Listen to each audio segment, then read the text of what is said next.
I've chosen to pre-record my progression update, and I hope that you'll get the chance to view the information prior to the meeting. The reason for this delivery is primarily due to remote working. I have an unstable and slow broadband service, and there's a very real possibility that my involvement in the meeting will be disrupted. So my name is Peter Holmes, I'm a PhD student, and I'm also a senior lecturer in computer animation and visual effects, which is part of the Creative Technologies department in the Leeds School of Arts. My study is entitled Creating Digital Environments for Film and Television using Camera Projection Techniques, which investigates methodologies that allow flat, two-dimensional digital matte paintings to be brought to screen and viewed through the prism of dynamic moving cameras that present the world as three-dimensional. At my last annual progression meeting, I'd just taken the decision to change my approach to the PhD from a conventional to a practice-based model.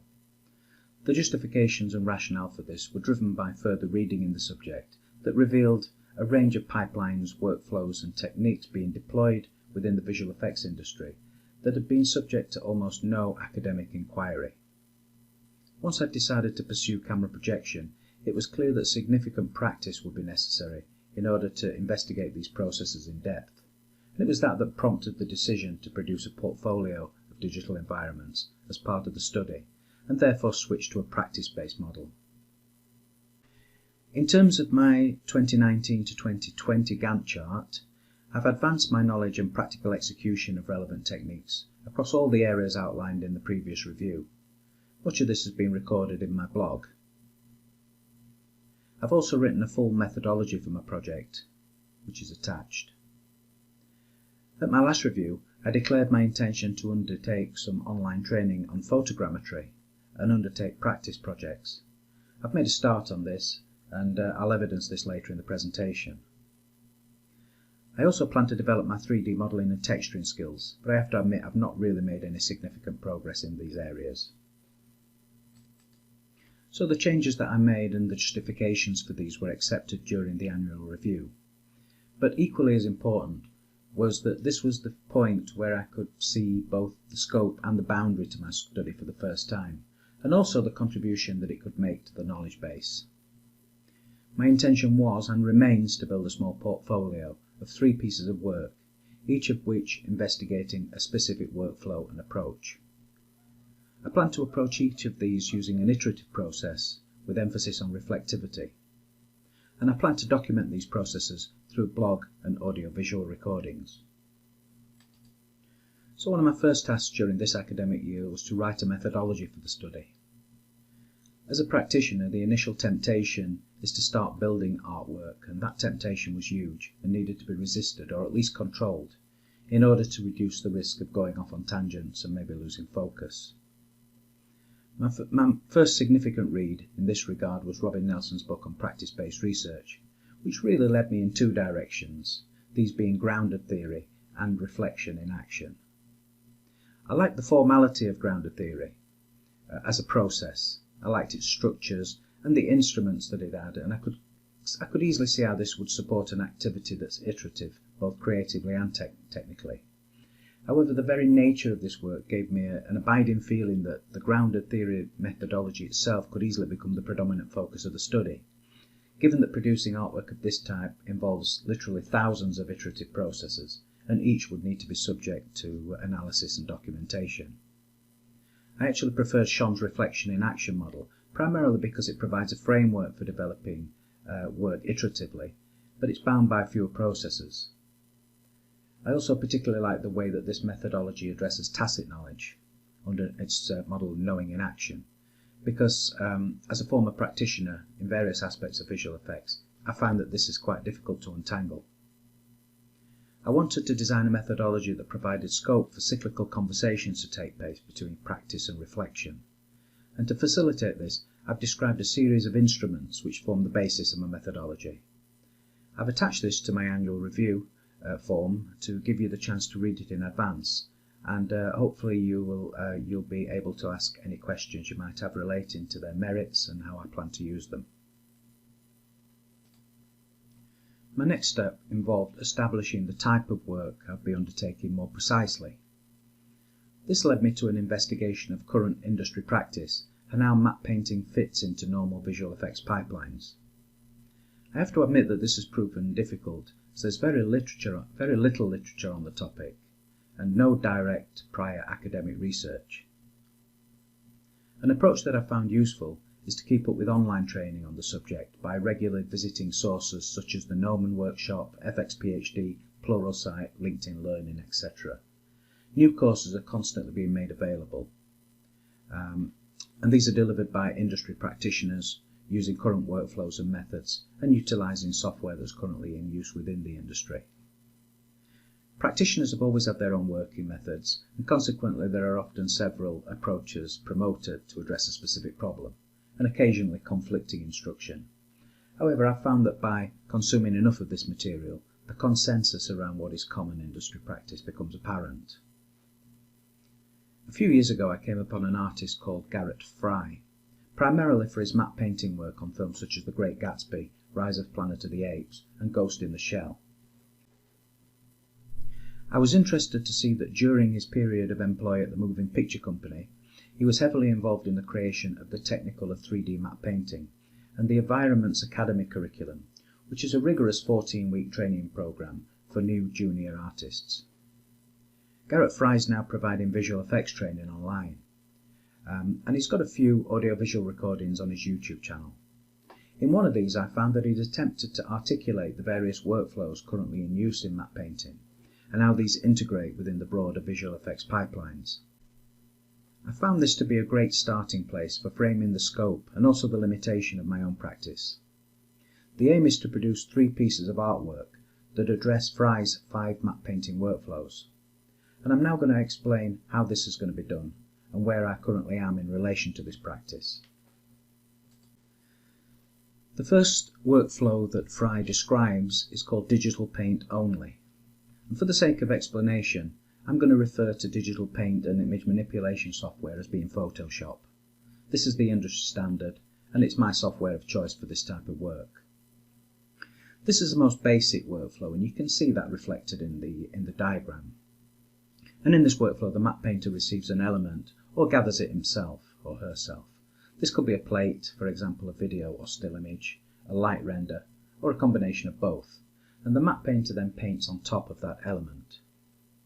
This workflow is suitable for quick patches, paint overs, sky domes or sky replacements, and it's very much limited to static camera display only.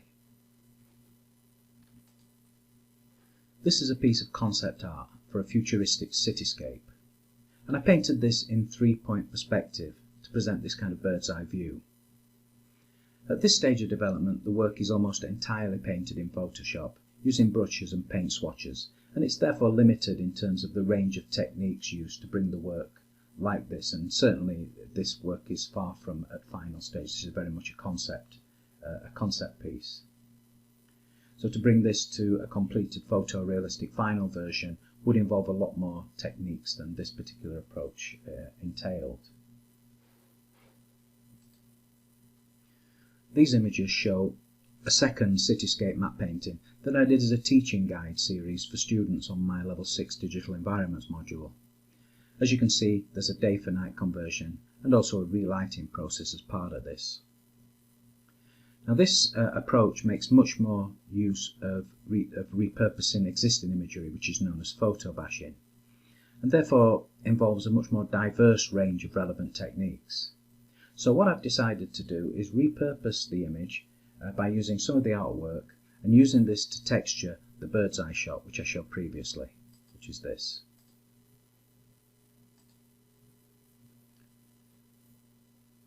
Now this is part way into construction, and the primary topics covered in this case study surround digital painting, workflow and technique. And for this I'll be referencing 3 prominent contemporary matte painters, Max Berman, Dylan Cole and Mike James.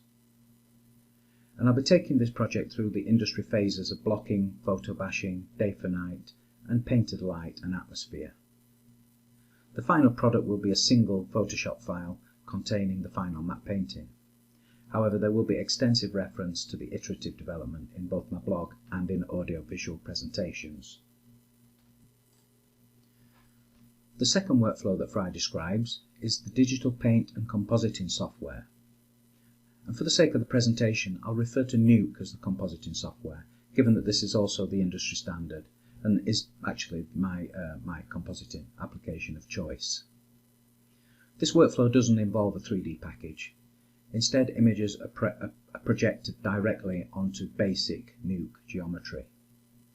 This is a really good workflow for nodal camera moves, static shots, or matte paintings that are far enough away that the only parallax that you really see is the movement between larger objects.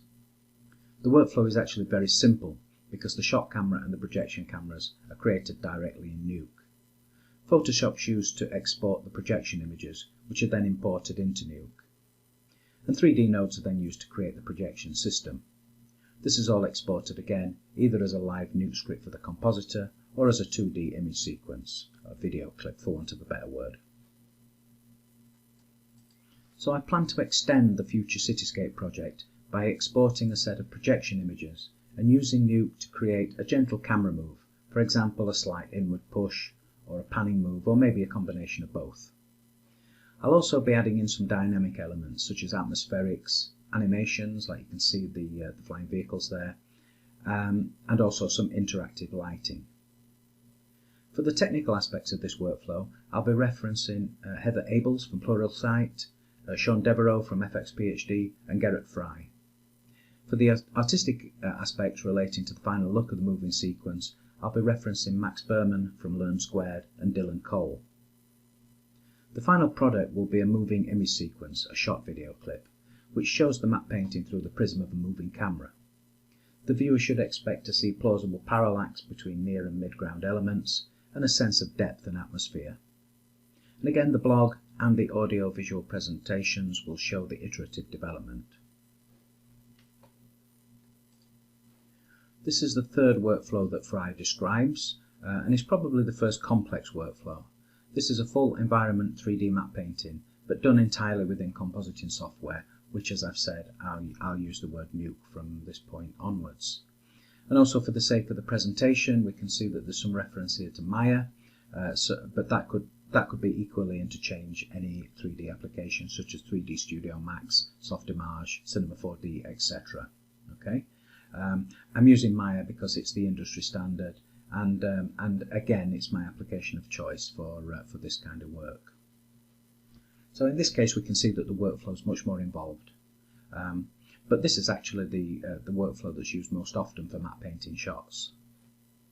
The main tools here are Maya, Nuke, Photoshop, and maybe even Mari if the project should call for it, but I'll come onto Mari later.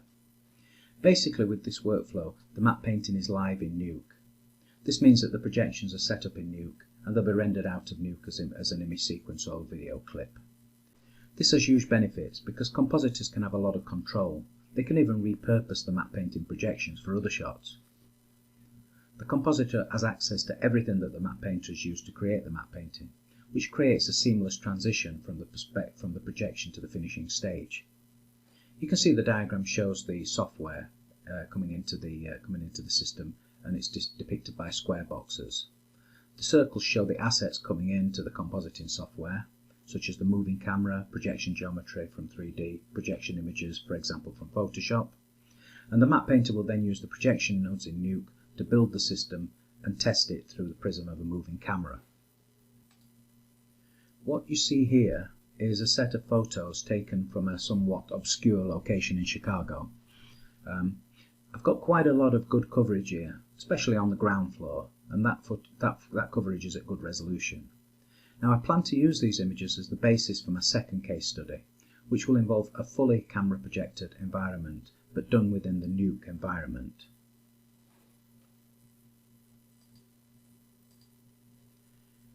Here you can see that I've already started work on this. I've taken the images through some photogrammetry software, and that's allowed me to create a piece of textured reference geometry. This software creates really dense geometry, which isn't really suitable for a projection system. I therefore plan to use this as a base for modelling a light version of the building's facades, and then project sections of some, maybe all, of the photos onto this geometry. I've put the geometry inside Maya, as you can see here, and I've added a dynamic camera move. and this is moving across and into the geometry. The camera doesn't really make any sense from a cinematography perspective. It's designed in this way to throw up a wide range of challenges to the camera projection workflow. The camera movement will expose issues around coverage, projection artifacts such as texture doubling, smearing and distortion, as well as loss of resolution when the camera pushes in close.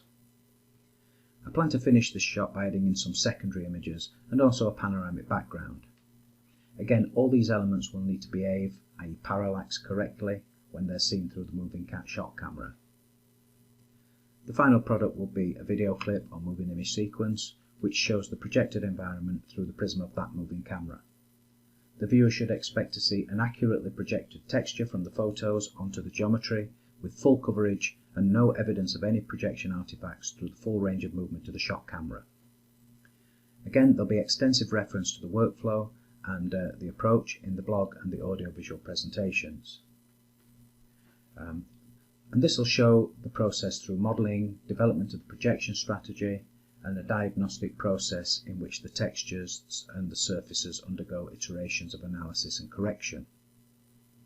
For the Nuke base camera projection, I'll be referencing Matt Leonard from FX PhD, and David Mattingly from the Map Painter's Handbook, and also Garrett Fry. As far as progress goes, the reference geometry will help me build the initial lightweight geometry. Once this is done, the dense mesh from the photogrammetry will be removed. The camera move's already done, as you can see, which already gives me a great look at the shot in terms of developing the first draft projection strategy. And from then on, it's really all about iterative development of this projection system, and maybe some minor tweaks to the geometry. This is the fourth workflow that Fry describes, which is a full environment 3D map painting, but this time done within 3D software rather than Nuke. There are basically times when it's just not possible to have a projection setup within the compositing software, and this is because some shots require more projection geometry than this type of software can reasonably handle. For example, if your map painting is a huge city landscape with lots of heavy geometry, then you'd need to project and render the map painting through the 3D application. Some of the benefits to a projection setup in 3D package is really around its robust rendering capability, and the potential for all kinds of custom tools that can be made that would make the 3D application even more capable than the compositing software as a map painting projection solution. Also, 3D software provides tools to undertake projection-based modelling, which is a real advantage over the compositing software. I've offered an example of such a scene, which is the opening shot from Disney's Maleficent, made in 2014.